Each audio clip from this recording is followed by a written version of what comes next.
In the heart of Ibadan, where red earth stains your sandals and the smell of fried plantain drifts through the evening air, lived a woman named Adesuwa Adebayo. 27 years old, a fashion designer with steady hands and an even steadier belief in love. She pressed Ankara fabric like she was pressing destiny itself, every stitch precise, every bead intentional. Her mother used to say, "Adesuwa, you iron fabric like you are ironing your future." And she would laugh, because she truly believed her future was bright.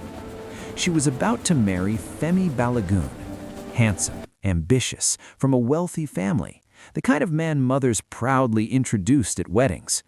Their wedding would be the talk of Bodija. Lace from Lagos, jollof rice in giant silver pots, drummers rehearsing for weeks.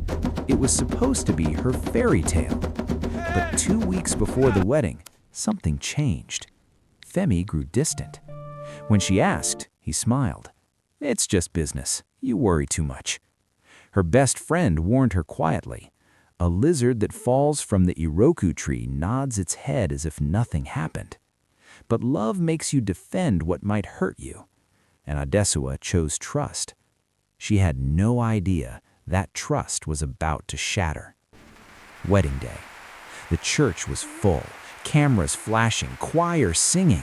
Adesuwa stood radiant in white, gele tied high like a crown.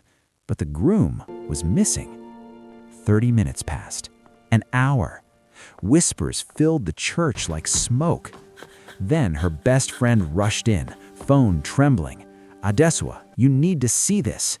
And there it was, a video. Femi, in a hotel room, with another woman, on the morning of his own wedding. The bouquet fell from her hands. Her world collapsed quietly. Guests began leaving. Her mother wept softly. Her father stood frozen in shame.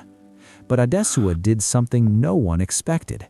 She walked to the altar, removed her veil, and said calmly, "I will not cry here. Let everyone eat. At least the food should not waste." That was the moment she hit rock bottom. But rock bottom has a strange way of revealing strength. Days later, another truth surfaced. Femi had run away. He had emptied company funds. He fled the country. And then his father, Chief Idekunle Balogun, showed up at their modest home. He removed his cap. "My son has shamed you," he said. But then came the truth. "I pressured him into this marriage. I thought it would make him responsible." She wasn't just betrayed. She had been used as a lesson. And yet she did not allow bitterness to consume her. When Chief fell ill from the stress, she was the one who visited him. Not because she loved him, but because she refused to become cruel. That choice changed everything. Adesuwa made a decision. She would not be known as the bride who was abandoned. She would be known as the woman who rebuilt. Chief offered to invest in her fashion business, not as charity, but as partnership. She hesitated, then agreed. Months passed. Her tiny tailoring shop became a boutique. Her boutique became a brand. She launched a bridal collection called Resilience. How ironic. She learned branding, leadership, negotiation. She stopped crying and started building. Meanwhile, Femi returned, broke, ashamed, desperate. He walked into her boutique one afternoon. "Suwa, I made a mistake." She looked at him calmly.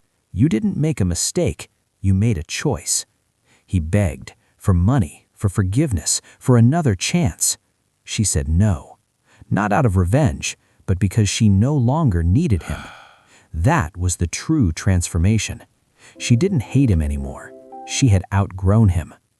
Then came the shock no one saw coming. Chief Adekunle developed feelings for her. Not lust, not convenience, respect, admiration, peace. At first she resisted. "You are my ex-fiancé's father." "Yes," he said, "and that is the burden of truth." She searched her heart carefully. Was this revenge? No. Was it security? No. It was something far more dangerous. It was calm. 1 year after her failed wedding, she walked down the aisle again, this time in gold lace. The ceremony was small, but powerful. Until the doors burst open. "Femi, you can't do this," he shouted. Chief stood firm. "You forfeited your voice the day you ran." Femi turned to her. "This is revenge." She stepped forward. "No, revenge would have been destroying you. This is choosing someone who stayed." Silence filled the room. For the first time, Femi understood consequence. After the vows, Chief made one final announcement. Adesuwa is now majority partner of Balagoon Enterprises. Gasps. Applause. But she squeezed his hand and whispered, "We build this together, not as punishment, but as equals." Life was not perfect. Some people whispered, some never approved. But her business flourished. Scholarships were created for young women. And Femi? He found modest work in another city, humbled by life. One evening, standing on a balcony overlooking Ibadan's glowing lights, Chief asked her, "Do you regret anything?" She smiled gently.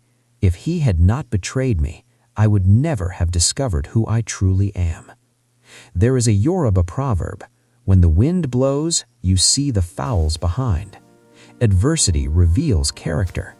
Femi's betrayal revealed weakness. Adesuwa's fetbreak revealed strength. She did not win because she married wealth. She won because she refused to remain broken. And sometimes, the greatest revenge is growth so powerful, the past no longer has power over you.